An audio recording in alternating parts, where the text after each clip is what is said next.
ಚಳುವಳಿಗಾರರನ್ನ ನಿಬಂಧನೆ ಮಾಡಬೇಕಾಗಿದ್ರೆ police ಎಲ್ಲೋಗಿದ್ರಿ? ಪೊಲೀಸ್ನವ್ರು ನೀವು ಅಂಗಡಿಗೆ ಹೊಡೆಯುವಾಗ, ಬಣ್ಣ ಹಚ್ಚುವಾಗ, ಮುರಿದಾಕುವಾಗ ಎಲ್ಲೋಗಿದ್ರಿ? ಬಹಳ ಬುದ್ಧಿವಂತಿಕೆಯಿಂದ ಒಡೆಯೋರಿಗೆ ನಿಂತಿರೋರಿಗೆಲ್ಲ ಬಿಟ್ಬಿಟ್ರಿ. ನೀವು ಮೊದಲೇ ಎಲ್ಲ ನಿಮಗೆಲ್ಲ ಗೊತ್ತಿದೆ, ಎಲ್ಲ ಪ್ರತಿಯೊಂದು ಗೊತ್ತಿದೆ. ನೀವು ಗಂಭೀರವಾಗಿ ಇದನ್ನ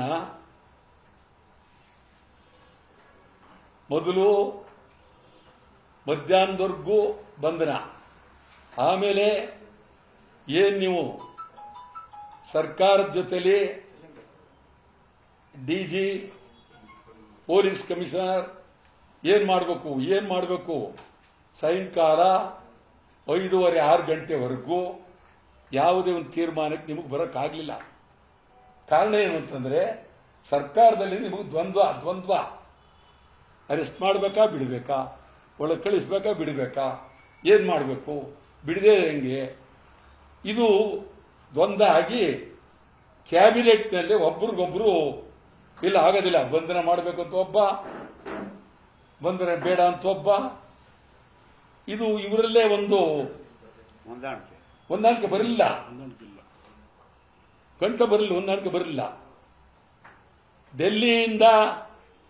ಡೆಲ್ಲಿನಲ್ಲಿ ಹೇಳಿ ಅಲ್ಲಿ ನಮ್ಮ ರಾಜ್ಯದ ಒಬ್ಬ ಪ್ರಮುಖ ಮಂತ್ರಿಯನ್ನು ಭೇಟಿ ಮಾಡಿ ಅಲ್ಲಿಂದ ನಾವು ಈ ವಿಮಾನ ನಿಲ್ದಾಣದಿಂದ ಮೆರವಣಿಗೆ ಮಾಡ್ತೀವಿ, ನೀವು ಮೆರವಣಿಗೆ ಅವಕಾಶ ಕೊಡಬೇಕು ಅಂತ ಹೇಳಿದಾಗ ನೀವು ಕೊಟ್ರಿ, ಹೋಗ್ಬೋದು ಅಂತ ಕೊಟ್ರಿ. ಕೊಟ್ಟ ಮೇಲೆ ನೀವು ಮೊದಲೇ ಹೇಳ್ಬೇಕಾಯ್ತು, ಇಲ್ಲ ಖಂಡಿತ ಕೊಡೋದಿಲ್ಲ, ನೀವು ನಿಂತ ತಕ್ಷಣ ನಿಮ್ಮ ಅರೆಸ್ಟ್ ಮಾಡ್ತೀವಿ. ಎಷ್ಟು ಜನ? 1000 ಜನ ಇದ್ರ? ಒಂದು 200 ಜನನ ನೀವು ಭದ್ರವಾಗಿ ಬಂಧನ ಮಾಡಿ ಆಮೇಲೆ ನೀವು ಬಿಡಬಹುದಾಗಿತ್ತು.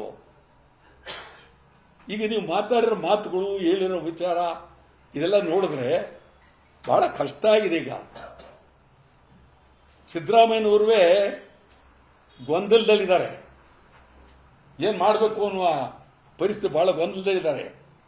ನಾನು ತಮಗೆ ಹೇಳ್ತೀನಿ,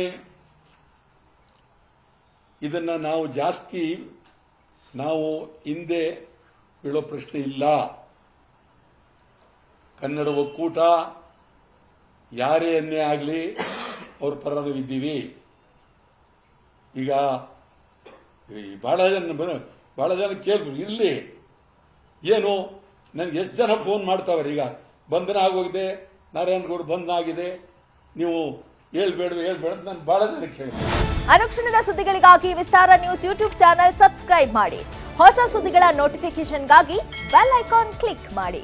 ಲೇಟೆಸ್ಟ್ ಅಪ್ಡೇಟ್ಸ್ಗಾಗಿ www.vistaranews.com ವೆಬ್ಸೈಟ್ಗೆ ವಿಸಿಟ್ ಮಾಡಿ.